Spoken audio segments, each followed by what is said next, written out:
Friends, રીપી learning હબમાં હું પિયુષ ઓઝા તમારું સ્વાગત કરું છું. દોસ્તો, આજે આપણે એક નવા ચેપ્ટરની શરૂઆત કરવાની છે જેનું નામ છે ગુરુત્વાકર્ષણ. ગુરુત્વાકર્ષણ શબ્દ તમારા મગજમાં આવે એટલે તમે ધોરણ 9 થી ભણતા જ આવેલા છો. ગુરુત્વાકર્ષણ આવે એટલે તમને સૌથી પહેલાં તો એક ન્યૂટન યાદ આવે અને પેલું સફરજન યાદ આવે. ખરેખર એકચ્યુઅલી એવું હતું નહીં, જે હતું એ તમને પહેલાં હું જાણ કરું છું. એમાં એવું હતું કે સૌથી પહેલાં ગુરુત્વાકર્ષણનું પ્રથમ પગલું છે એ આપણા ભારતીય આર્યભટ્ટે આપેલું.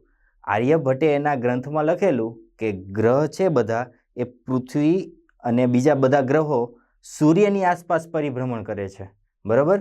અને ન્યૂટન જ્યારે એમનો લેક્ચર પતાવીને ઝાડ નીચે આરામ કરતા હતા, સફરજનના ઝાડ નીચે પોતે આરામ કરતા હતા, ત્યારે એને સફરજનને પડતા જોયું અને એમને એવું કીધું કે આ સફરજનનું જે નીચે પડવું છે એ અને જે પૃથ્વી જે સૂર્યની આસપાસ પરિભ્રમણ કરે છે અને પરિક્રમણ કરે છે, તો એ બે વચ્ચે કંઈક સંબંધ છે, એવું એને ત્યારે વિચાર આવેલો.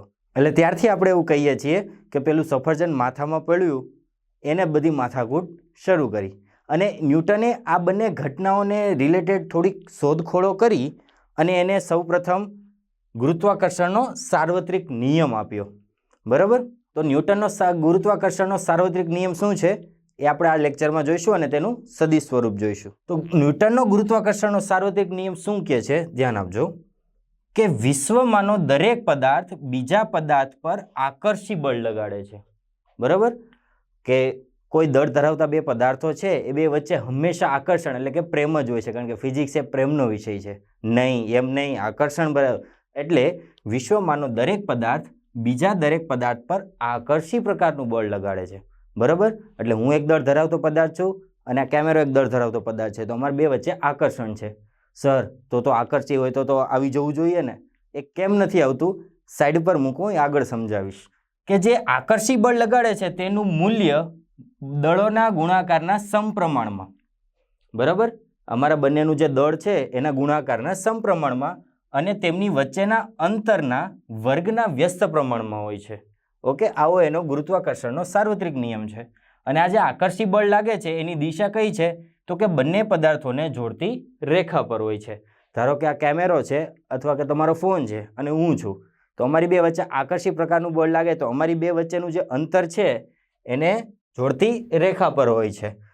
ચલો, ધારો કે મારી પાસે કોઈ M1 દળ ધરાવતો એક પદાર્થ છે અને બીજો કોઈ M2 દળ ધરાવતો પદાર્થ છે અને આ બે વચ્ચે R અંતરે મેં મૂકેલા છે. તો આ બે વચ્ચે જે આકર્ષી પ્રકારનું F બળ લાગી રહ્યું છે, બરાબર. M1 જેટલું M2 પર આકર્ષી પ્રકારનું F બળ લાગે છે તેટલું જ M2 M દ્વારા F પ્રકારનું આકર્ષી બળ લગાડી રહ્યું છે. તો શું કહે છે નિયમ, કે આકર્ષી પ્રકારનું બળ આપણા કિસ્સામાં શું છે, F, એ દળોના ગુણાકારના સમપ્રમાણમાં. તો દળોનો ગુણાકાર M1 અને M2 અને તેની વચ્ચેના અંતર, તો બે વચ્ચેનું અંતર કેટલું, R, અંતરના વર્ગના વ્યસ્ત પ્રમાણમાં હોય છે. ઓકે. અને આ બળની દિશા બંને પદાર્થોને જોડતી રેખા પર હોય છે. તો આ બંને પદાર્થોને જોડતી રેખા, ધ્યાન આપજો, એટલે આ થશે. તો આ બળ આ જોડતી રેખા પર હોય છે. નિયમ ખ્યાલ આવી ગયો. તો મારી પાસે કંઈક આવું છે, તો હું આકર્ષી પ્રકારનું બળ F ચલે છે M1 M2 બાય R² લખી શકું ને. સમજ પડી દોસ્તો? તમને ખ્યાલ જ છે કે સમપ્રમાણતાનું ચિહ્ન નીકળશે એ આપને એક અચળાંક આપતું જશે. તો અચળાંક આપે છે G M1 M2 by R². Okay, જ્યાં G શું છે, ગુરુત્વાકર્ષણનો સાર્વત્રિક અચળાંક. આ G નું મૂલ્ય બી કંઈક હશે ને, અચળાંક છે તો એનું મૂલ્ય પણ કંઈક હોવાનું. તો એનું મૂલ્ય છે, યાદ રાખવાની ટ્રીક છે કે પેલા 6 6 6 આ લખી દેવાના અને આ 6. આ 6 છે એને આપણે છેલ્લા 6 ને કાઢી નાખીએ તો અહીંયા આપણે થશે 7, 6.67 ગુણ્યા 10ની, આ તમને ખ્યાલ છે કે ગુરુત્વાકર્ષણ છે એ નબળા પ્રકારનું બંધન ધરાવે છે એટલે માઇનસ, અને 10માં 1 વધારીએ તો 11. એટલે આ એનું જીનું મૂલ્ય છે. આ મૂલ્ય છે એ કેવેન્ડિશે પ્રયોગ દ્વારા, જે તમે NCERTમાં ભણો છો, કે આ જે મૂલ્ય છે એ કેવેન્ડિશ નામના વૈજ્ઞાનિકે ફાઇન્ડ કરેલું. જીનો મારે એકમ જોઈતો હોય તો મારે જીને કરતા બનાવવો પડે. ધ્યાન આપજો. તો જી છે F(r²) by m1 m2. Okay, F newton, R metre by m1 m2 kg². Okay, ખ્યાલ આવી ગયો. હવે જીનું મૂલ્ય છે એ પદાર્થના પરિમાણ કે પદાર્થો વચ્ચેના માધ્યમ પર આધારિત નથી. એટલે કે આ બે દળ ધરાવતા પદાર્થો છે એ મેં હવામાં રાખેલા છે, ત્યારે મને જે જીનું મૂલ્ય મળેલું છે એ બી આટલું જ હશે. અથવા હું કેરોસીનમાં મૂકું, પેટ્રોલમાં મૂકું, બે દળ ધરાવતા પદાર્થો, તો બી મને જે જીનું મૂલ્ય મળશે એ આ જ હશે. એટલે કે હું એમ કહી શકું કે જીનું મૂલ્ય એ પરિમાણ કે કેવડા, પરિમાણ મીન્સ કે કેવડું કદ ધરાવે છે, મોટા દળ ધરાવતા છે, નાના દળ ધરાવતા, કોઈ બી દળ ધરાવતા પદાર્થ માટે જીનું મૂલ્ય અચળ રહેશે અને પદાર્થો વચ્ચેના માધ્યમ પર આધારિત નથી. એટલે હવા હોય, પાણી હોય કે કેરોસીન હોય કે ગમે તે હોય, જીનું મૂલ્ય અચળ રહેશે. ઓકે, અને વિશ્વના દરેક સ્થળે અને દરેક સમયે જી અચળ રહે છે. બરાબર, મેં જેમ તમને વાત કરેલી એમ કોઈ બી સ્થળે જાઓ અને કોઈ બી સમયે વિશ્વમાં, યાદ રાખજો, પૃથ્વીની સપાટી પર નહીં, આખા બ્રહ્માંડમાં કોઈ બી જગ્યાએ જશો તો જી અચળ રહેશે. તેથી જ તો તેને ગુરુત્વાકર્ષણનો સાર્વત્રિક અચળાંક કહે છે. ઓકે, સાર્વત્રિક એટલે અત્ર તત્ર સર્વત્ર બધી જગ્યાએ સમાન હોય. બરાબર, એટલે જ તો આપણે જીને શું નામકરણ આપેલું છે? ગુરુત્વાકર્ષણનો સાર્વત્રિક અચળાંક. પેલો એક સવાલ મેં સાઈડમાં મૂકવા કીધેલો, યાદ છે? એમાં એમ કીધેલું કે બંને દળ ધરાવતા પદાર્થ છે, તમારો ફોન અને હું બંને દળ ધરાવતા પદાર્થ છીએ, તો કેમ ચોંટી નથી જતું? તો આ સૂત્ર જુઓ, એમાં જીનું મૂલ્ય છે એ 10⁻11 છે. ઓકે, 10⁻11 એટલે એકદમ નિર્બળ. બરોબર ને? તમારો વજન જોઈ લો તો ચાલો સમજી લો કે તમે વધારેમાં વધારે 100 કિલોના હશો. બરોબર, અને મારું વજન જોઈ લો, ચાલો ને 60 જ રાખીએ, તો 100 × 60 કરો અને બે વચ્ચેનું અંતર 1 મીટર કિલોમીટરમાં જ હશે, વધારે નહીં હોય, તો બી આપણે તમને F મળશે એ 10⁻11ના ફોર્મમાં જ મળશે. એટલે એકદમ નિર્બળ છે. નિર્બળ હોવાના કારણે આકર્ષણ થતું નથી. હોય છે, યાદ રાખજો, ભગવાનની જેમ ભગવાન છે, દેખાતા નથી, એવી જ રીતના F એટલે કે આકર્ષી પ્રકારનું બળ હોય છે પરંતુ દેખાતું નથી. કેમ? એકદમ નિર્બળ છે. પણ યાદ રાખો, આ m1 અને m2 છે ખૂબ મોટા દળના લઈ લો. જેમ કે પૃથ્વી, સૂર્ય, જો પૃથ્વીનું દળ છે 10⁻28, સૂર્યનું છે 10⁻30, એ રીતે મોટી મોટી ઘાતવાળા અહીંયા લઈ લઉં, 10⁻30 છે, 10⁻28 છે, તો ત્યારે જે મળશે મને એ ખૂબ મોટું મળશે. ત્યારે જે F મળશે એ ખૂબ મોટો હશે. ત્યારે એ આપને દેખાય છે. એટલે તો ખ્યાલ આવે છે ને કે પૃથ્વી જે સૂર્યની આસપાસ ભ્રમણ કરે છે ત્યારે એ ગુરુત્વાકર્ષણ બળને કારણે આભારી છે. બરોબર, નહીતર તો જો આ એકદમ પ્રબળ પ્રકારનું હોત તો આપણે અહીંયા રહી જ ના શકતા હોત. કારણ કે હું દળ ધરાવતો, હું બધાને જ ખેંચતો જાઉં, તમે બી દળ ધરાવતા, તમે બધાને ખેંચતા જાઓ. આમાં જે મોટો જાડીઓ હોય, બરોબર ને, એને તો ફાયદો જ થાય. પણ એવું નથી. કેમ? કારણ કે જી છે એ માઇનસ. માઇનસ મીન્સ નિર્બળ પ્રકારનું છે. પિક્ચરમાં આવે છે, ટૂંકમાં કહીએ તો. સમજ પડી ગઈ? હવે આ જે આપણે મૂલ્ય મળેલું છે એ કેવું છે? અદિશ છે. પરંતુ બળ તો છે એ સદિશ પ્રકારની રાશિ છે. તમે આગળ ભણી ચૂકેલા છો. બરોબર, તો હવે આપણે એનું સદિશ સ્વરૂપ જોઈશું. બરોબર, ફરી પાછો ધારો કે મારી પાસે m1 દળ ધરાવતો અને m2 દળ ધરાવતા બે પદાર્થો છે અને બંને વચ્ચેનું અંતર r છે. બરોબર, તો હવે ન્યૂટનના ગતિના ત્રીજા નિયમમાં આપણે એક વસ્તુ લખેલી, યાદ હોય તો આગળ, કે 1 વડે 2 પર લાગતું બળ કઈ રીતે લખતા? F. 1 વડે 2 પર, એટલે જેના પર લાગે છે એ પહેલા આવશે અને જેના વડે લાગે છે એ પાછળ આવશે. 1 વડે 2 પર લાગતું બળ. એવી જ રીતના 2 વડે 1 પર લાગતું બળ કઈ રીતે લખી શકાય દોસ્તો? તો 2 વડે 1 પર લાગતું બળ આ રીતે લખાય. યાદ છે ને, આપણે આગળના ચેપ્ટરોમાં ભણી જ ચૂકેલા છીએ. તો એવી જ રીતના અહીંયા આવી જાઓ. m1 દળ ધરાવતો પદાર્થ છે એ m2 એના દ્વારા આકર્ષી પ્રકારનું બળ લગાડશે. તો અહીંયા લખાશે F. કેના પર લાગે છે? 1 પર લાગે છે 2 વડે. આકર્ષી પ્રકારનું છે ને, અહીંયા હું ધારો કે M2 છું, આ M1 છે, તો હું ખેંચવાનો પ્રયત્ન કરીશ તો એ રીતે આ F12 આ રીતે લાગશે. એ જ રીતના હું ધારો કે M1 હોય અને M2 હું આમ ખેંચવાનો પ્રયત્ન કરીશ એટલે મારા દ્વારા M2 પર લાગતું બળ, ખ્યાલ આવે છે ને? હું ધારો કે M1 હોય અને આ M2 છે, તો આકર્ષી પ્રકારનું છે એટલે હું ખેંચવાનો પ્રયત્ન કરીશ, બરાબર? તો મારા વડે M2 પર લાગતું બળ, તો હું એમ લખી શકું F21, બરાબર? પણ આ શું છે? અદિશ સ્વરૂપ છે. મારે સદિશ સ્વરૂપ જોઈતું હોય તો ઉપર આમ સદિશ લગાવવો પડે, અને સદિશ ડાયરેક્ટ ના લગાવી શકાય. એ દિશામાંનો મારે એકમ સદિશ લેવો પડે. યાદ કરો પુરાને દિન, મીન્સ કે ચોથું ચેપ્ટર, જ્યાં R12 કેપ એ દિશાનો એકમ સદિશ છે, તો R12 એટલે યસ M1 એ દિશાનો મારે એકમ સદિશ લેવો પડે. તો કોણ 1 થી 2 તરફનો એકમ સદિશ ધારો કે R12 છે, આ દિશામાં કંઈક હશે ને. એવી જ રીતના 2 થી 1 ને જોડતી રેખા પરનો એકમ સદિશ R21 કેપ, બરોબર ને? યાદ છે ને ચોથું ચેપ્ટર? તો એ જ છે. આ બાજુ હવે થોડોક સમજીએ. ધારો કે મારી પાસે કોઈ આ દળ M1 છે, આ દળ M2 છે. કોઈ નિશ્ચિત સ્થાન બિંદુથી R1 જેટલો સ્થાન સદિશ ધરાવે છે અને એ જ બિંદુથી M2 દળ ધરાવતો પદાર્થ R2 જેટલો સ્થાન સદિશ ધરાવે છે, બરાબર? તો M1 પર M2 વડે લાગતું બળ કંઈક આ દિશામાંનું હશે, જેને હું F12 કહું છું. ઓકે, આ દિશામાં મારે સદિશ સ્વરૂપ લેવું હોય તો એ દિશાનો મારે એકમ સદિશ જોઈન્ટ કરવો પડે, એટલે કે R12 કેપ લેવો પડે. તો એ કઈ દિશાનો હશે? તો 1 અને 2 ને જોડતી રેખામાંનો એકમ સદિશ લેવો પડે, એટલે કંઈક આ રીતે હશે. એટલે મારે આ દિશાનો એકમ સદિશ લેવો પડે, એટલે F12 તો એ દિશામાંનો, એટલે કે 1 થી 2 ને જોડતો એકમ સદિશ, એટલે આ રીતે આમ આવશે અને એની દિશા કંઈક આ તરફની હશે, કારણ કે 1 થી 2 તરફનો લેવાનો છે. R12 cap. R12 કેપનું મૂલ્ય કઈ રીતે મેળવી શકાય? તો આપણે ચોથા ચેપ્ટરમાં ખ્યાલ જ છે કે સદિશના છેદમાં એનું મૂલ્ય. તો R12 કઈ રીતે લખી શકું? R2 માઇનસ R1 અને છેદમાં એમનું મૂલ્ય.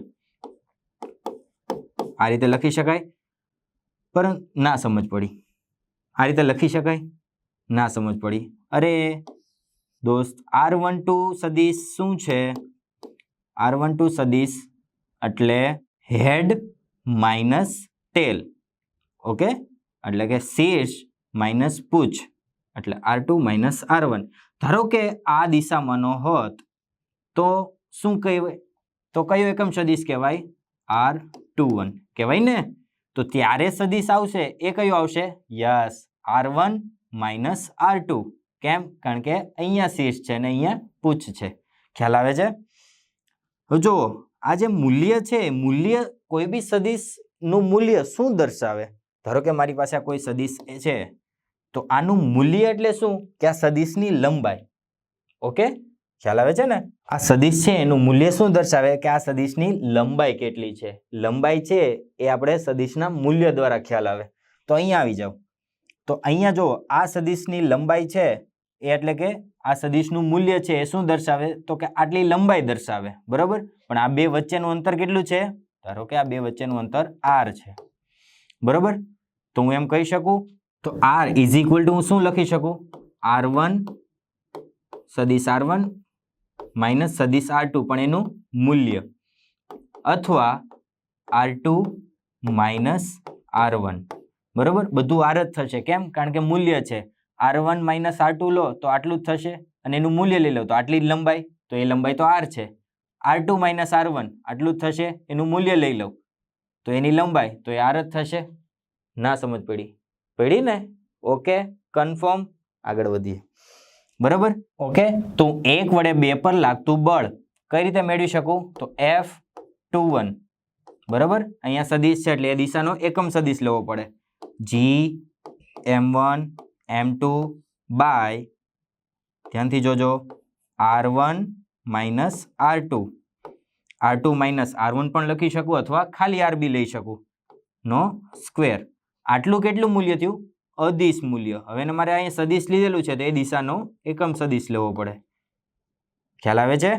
અને એ દિશાનું એકમ સદિશ લઉં અને એનું મૂલ્ય આ રીતે મૂકું તો કઈ રીતે આવશે? Gm1 m2 r1 minus r2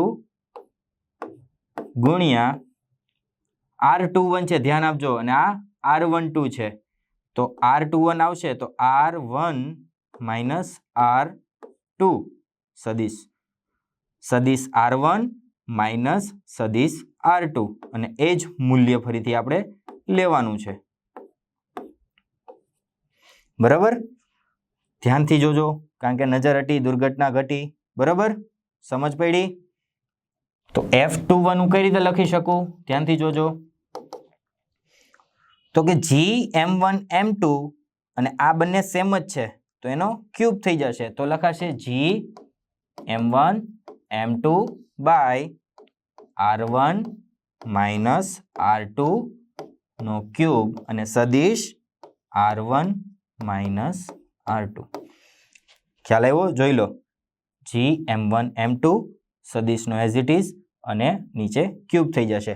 ધારો કે હવે ધ્યાન આપજો કે મને F21 કીધેલું છે. F21 એટલે યસ, 1 વડે 2 પર લાગતું બળ. તો હું કઈ રીતે મેળવી શકીશ? Gm1 m2 F2 minus F1.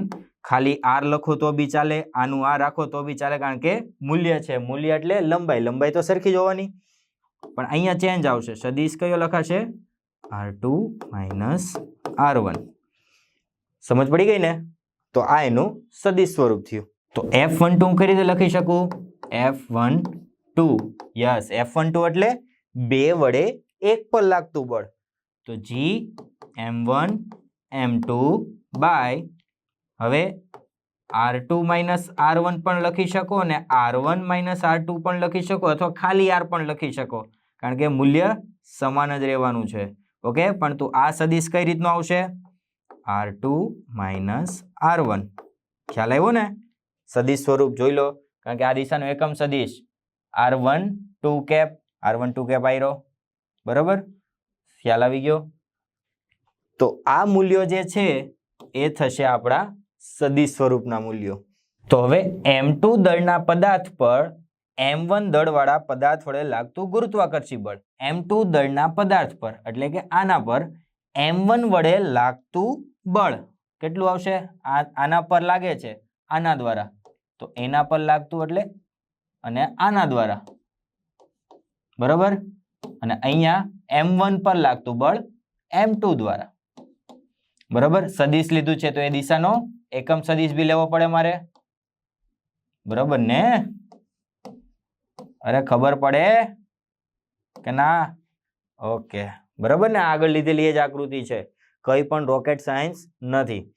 તો m2 દળના પદાર્થ પર m1 દળવાળા પદાર્થ વડે લાગતું ગુરુત્વાકર્ષી બળ. હવે તમને ખ્યાલ આવી જવો જોઈએ કે m2 દળના પદાર્થ પર m1 વડે. બરાબર, તો m2 દળના પદાર્થ પર m1 વડે, તો આ વાત થશે અહીંયા F21 ની.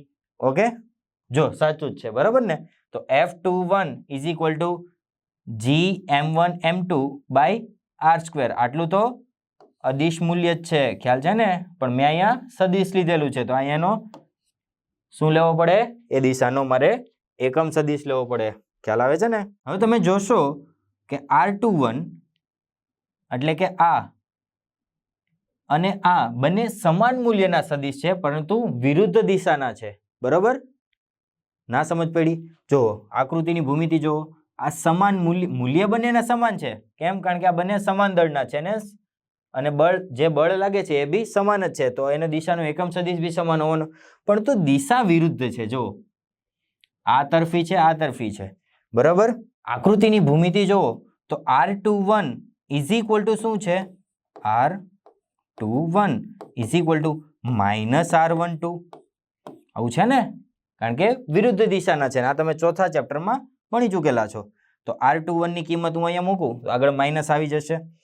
અરે પણ આ તો જો, તો આ શું થશે?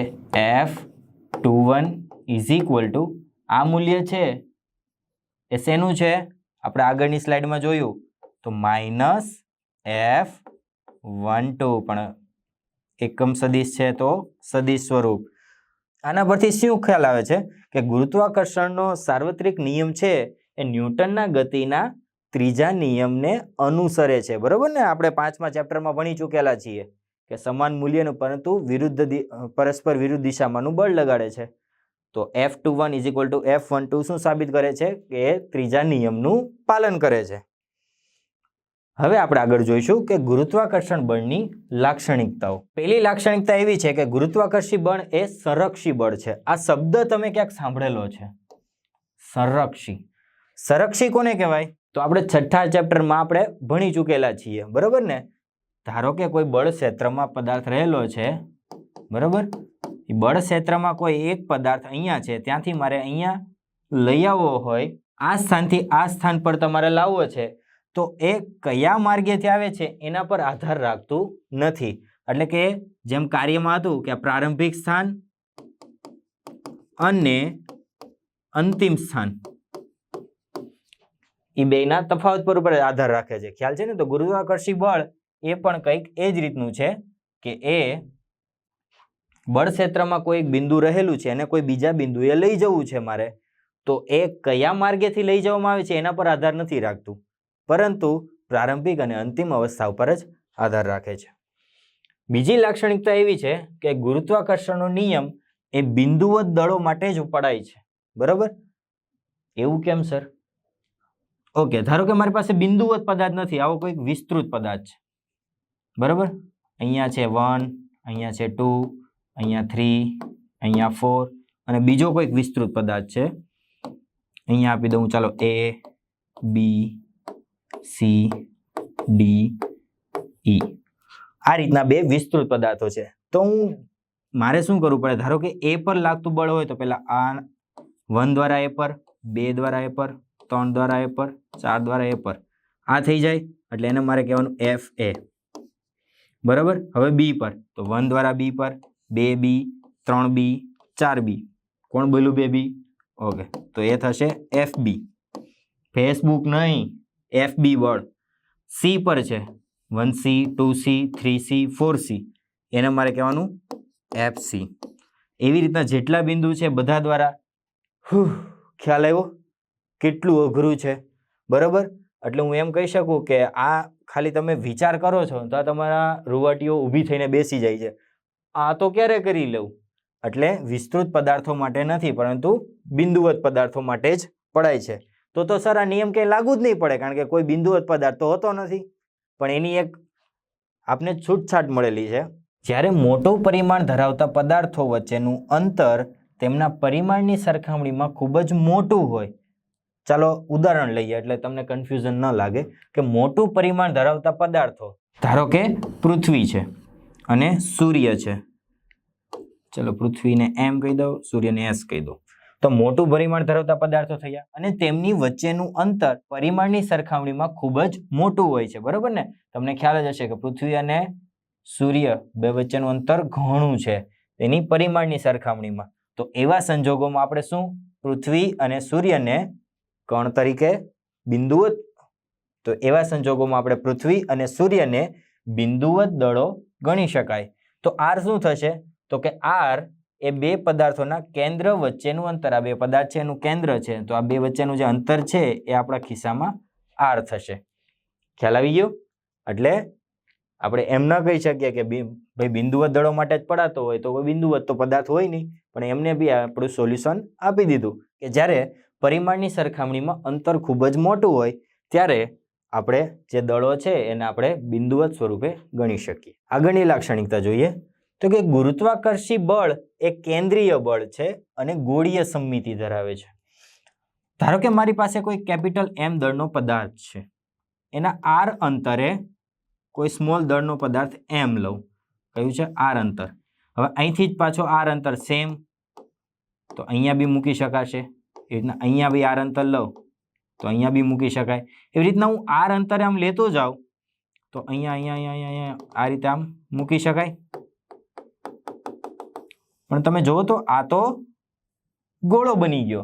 એટલે ગુરુત્વાકર્ષી બળ છે એ કેન્દ્રીય બળ છે અને ગોળીય સમમિતિ ધરાવે છે. એટલે કે આ કેન્દ્રમાં રહેલો જો M દળનો પદાર્થ હોય તો અહીંથી R માં જેટલું બળ લાગે, ધારો કે F જેટલું છે, તો અહીંથી આર જેટલા અંતરે બધી જગ્યાએ એફ બળ જ લાગતું હશે. જો આ બધા આર હશે તો લાગતું બળ એફ હશે. એટલે હું એમ કહી શકું કે ગોળીય સમમિતિ ધરાવે છે. બરોબર, ઉદાહરણ આપ્યું એટલે તમને વધારે ખ્યાલ આવશે. હવે ગોળાકાર પદાર્થોની બહારના વિસ્તારમાં રહેલ પદાર્થ પર લાગતું ગુરુત્વાકર્ષી બળ ગણતી વખતે સમગ્ર ગોળાકાર પદાર્થનું દળ તેમના કેન્દ્ર પર સંકેન્દ્રિત થયેલું હોય એવું જ ધારવામાં આવે છે. બરોબર, વળી પાછો એક ગોળો લઈ લઈએ. ચલો, ગોળાકાર પદાર્થની બહારના વિસ્તાર પર, ધારો કે બહારનો વિસ્તાર એટલે અહીંયા સ્મોલ એમ કહી દઉં છું, અને આ કોઈ કેપિટલ એમ નો પદાર્થ છે. તો આના પર ગુરુત્વાકર્ષી બળ લાગે છે એ કેન્દ્ર પર સંકેન્દ્રિત થયેલું હોય એવું ધારવામાં આવે છે. બરોબર, અહીંયા ધારો કે કોઈ એક બિંદુ રહેલું છે. આ એમ એ બિંદુ પર કંઈક આ દિશામાં બળ લગાડશે. બરોબર, હવે ગોળીય સમમિતિ છે તો સમમિતિ પ્રમાણે જોઈએ તો આ જ બિંદુ એક અહીંયા પણ હશે. બરોબર ને, તો આ બિંદુ પર કંઈક આ રીતે લગાડશે. પરંતુ આ બિંદુનો તમે જુઓ તો પરિણામી સદિશ આ રીતનો કંઈક મળે છે. તો એ તો કેન્દ્ર તરફનો થયો. ખ્યાલ આવે છે? તો એવી જ રીતના હું ધારો કે અહીંયા કોઈ એક બિંદુ લઉં તો આ રીતનું હશે, તો એની સમમિતિ પ્રમાણે અહીંયા એક બિંદુ હશે તો આ રીતનું હશે, તોય બી કેન્દ્ર તરફ. એવી જ રીતના કોઈ અહીંયા લઉં તો આમ આમ, એનું કેન્દ્ર તરફ. એટલે કોઈ બી બિંદુ તમે લો પણ એનો પરિણામી સદિશ કઈ તરફનો મળે છે? કેન્દ્ર તરફનો મળે છે. એટલે હું એમ કહી શકું કે કેન્દ્ર પર સંકેન્દ્રિત થયેલું હોય એવી રીતના ધારવામાં આવે છે.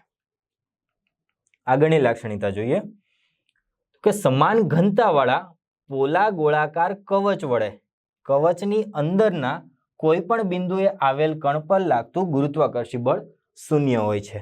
બરાબર, આ લાક્ષણિકતા ખાસ યાદ રાખજો, આગળના લેક્ચરમાં આનો ઉપયોગ આવશે. શું કહે છે? તો કે સમાન ઘનતાવાળા પોલા ગોળાકાર કવચ. કવચ એટલે કંઈક આ રીતનું કવચ છે મારી પાસે, વચ્ચે કાંઈ માલ મસાલો ભરેલો નથી, નહીતર તો એને ગોળો કહેવાય. ગોળાકાર કવચની અંદરના કોઈ પણ બિંદુએ, ધારો કે અંદર અહીંયા એક હું બિંદુ લઈ લઉં છું, તો એના પર ગુરુત્વાકર્ષી બળ શૂન્ય હોય છે. તો આ ધારો કે આના પર આ બિંદુ દ્વારા કંઈક આ દિશામાં લાગશે, પરંતુ આ બિંદુ લઈ લો તો એ આના પર લગાડશે, અસર શૂન્ય થઈ ગઈ. ધારો કે ઉપરનું કોઈ બિંદુ આ પ્રમાણે બળ લગાડશે તો આ નીચેનું જે બિંદુ છે એ કંઈક ઉપર તરફ લગાડશે. એટલે ટૂંકમાં ગમે તે લઈ લો, ધારો કે અહીંયા લઈ લો તો એ આમ લગાડશે, પણ એની જ સામેનું લઈ લો તો આ રીતે લગાડશે. એટલે જે જોડ બને છે પરસ્પર વિરુદ્ધ દિશામાંની મળે છે. જો બરાબર, એટલે જે પરિણામી બળ મળે છે જે અંદરની તરફ એ કેવું મળે છે? શૂન્ય, કારણ કે એકબીજાની અસરો નાબૂદ થઈ જાય છે. સમજ પડી ને? અરે આ કે ના? હા, તો બરાબર. અને છેલ્લી જે છે, ગુરુત્વાકર્ષી બળો બે પદાર્થો વચ્ચેના માધ્યમ પર આધારિત નથી. જેમ આપણે આગળ વાત કરેલી એમ કે ગુરુત્વાકર્ષી બળ છે એને હું અવકાશમાં બી જોઉં તો બી એ જ બળ લાગશે, હવા પર રાખું તો બી બે, જે રીતે આગળ વાત કરેલી એમ બે દળ ધરાવતા પદાર્થો હું હવામાં રાખું તો બી મને જે એફ મળે એ સેમ હોવાનો. કેમ? કારણ કે જી બી સેમ છે, M1 M2 તો બદલાતો નથી, અંતર બી બદલાતું નથી. એટલે જે ગુરુત્વાકર્ષી બળો છે એ હવામાં રાખીશ તો બી મને જે મળશે એ જ મને પાણીમાં રાખું તો મળે, કેરોસીનમાં નાખું તો, પેટ્રોલમાં, ડીઝલમાં, ગમે એમાં નાખું, માધ્યમ પર આધારિત નથી. એટલે જે ગુરુત્વાકર્ષી બળ હવામાં લાગતું હશે એ જ કોઈ બી માધ્યમમાં લઈ લો તો એ લાગતું હશે. હવે વિસ્તૃત પદાર્થો વડે લાગતું બળ, બરોબર ને, શબ્દ આપણે વિસ્તૃત વાપરી ગયા હમણાં. તો વિસ્તૃત પદાર્થ વડે કઈ રીતે બળ લાગે? તો કે વિસ્તૃત પદાર્થ વડે કોઈ એક બિંદુવત કણ પર લાગતું બળ વિસ્તૃત પદાર્થમાંના દરેક બિંદુવત કણ દ્વારા તે પર લાગતા વ્યક્તિગત બળોના સદિશ સરવાળા જેટલું હોય. ના ખબર પડી? આવી જાવ. ધારો કે મારી પાસે કોઈ વિસ્તૃત પદાર્થ છે, વિસ્તૃત પદાર્થ વડે એક બિંદુવત કણ પર લાગતું, ધારો કે અહીંયા એક બિંદુવત કણ છે, તો એના પર લાગતું કુલ બળ કેટલું થશે? તો કે વિસ્તૃત પદાર્થમાંના દરેક બિંદુવત કણ, તો આનામાં દરેક બિંદુવત કણ હશે. બરોબર, આને ધારો કે 1 કહી દઉં તો આ બધા થશે 2, 3, 4, 5, 6 અને 7. તો દરેક બિંદુવત કણ દ્વારા તે કણ પર લાગતા વ્યક્તિગત બળ, એટલે આના પર ક્યાંક વ્યક્તિગત બળ લગાડશે, આ લગાડશે, આ રીતે આ જેટલા વ્યક્તિગત બળો છે એના સદિશ સરવાળા જેટલું થાય. ખ્યાલ આવ્યો ને? તો કઈ રીતે લખી શકાય? તો F1 is equal to F12 F13 F14 બરોબર ને આ શું છે F12 આ F13 આ F14 બરોબર એ રીતે કરતા જાઓ જેટલા બિંદુવત કણ છે એ એક પર લગાડે એના વ્યક્તિગત બળોના સદિશ સરવાળા જેટલું થાય છે તો F12 હું કઈ રીતે બસ હવે તો ખ્યાલ જ છે સદિશ સ્વરૂપ યાદ કરો G M1 M2 બે વચ્ચેનું અંતર R12 સ્ક્વેર આ દિશ મૂલ્ય થયું સદિશ લેવું હોય એ દિશાનો એકમ સદિશ તો F12 નો એકમ દિશામાંનો એકમ સદિશ F12 ની દિશાનો એકમ સદિશ R12 કેપ 13 ની દિશાનો એકમ સદિશ આ રીતે એટલે એ રીતે કરતા જાઓ તો એના સદિશ સરવાળા જેટલું થાય છે ઓકે તો આ થયું વિસ્તૃત પદાર્થ વડે લાગતું બળ તો દોસ્તો આજે આપણે ગુરુત્વાકર્ષણનો સાર્વત્રિક નિયમ જોયો અને તેનું સદિશ સ્વરૂપ જોયું ઓકે અને અમુક એની લાક્ષણિકતાઓ જોઈ જે આગળ જતા ઉપયોગમાં આવશે બરોબર હવે તમને એક બીજો પ્રશ્ન થશે કે બળ લાગે છે તો પ્રવેગ भी ઉદ્ભવશે કેમ ન્યૂટનના ગતિનો બીજો નિયમ F इज इक्वल टू म मेरे पास म है म मीन्स m इंटू a બરોબર ને F is equal to m into a તો બળ લાગે છે તો પ્રવેગ भी ઉદ્ભવવાનો તો આપણે આગલું જે લેક્ચર છે એમાં આપણે ગુરુત્વ પ્રવેગ અને તેમાં થતી અસરો વિશે અભ્યાસ કરીશું ત્યાં સુધી વાંચતા રહો MCQ સોલ્વ કરતા રહો ઓલ ધ વેરી બેસ્ટ